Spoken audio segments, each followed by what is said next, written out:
سعدیو دیگر بنی آدم برابر نیستند.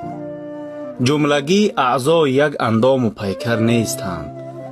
عضوهای بیشماری را به درد آورده چرخ، عضوهای دیگر اما یار یاور نیستند.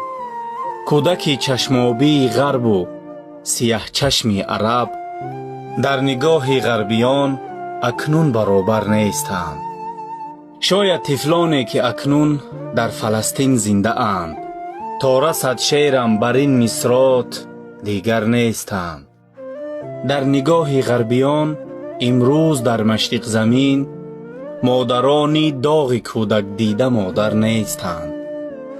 بهر آنانی که می گریند در مرگ سگان صحنه های قتل انسان گریه آور نیستند.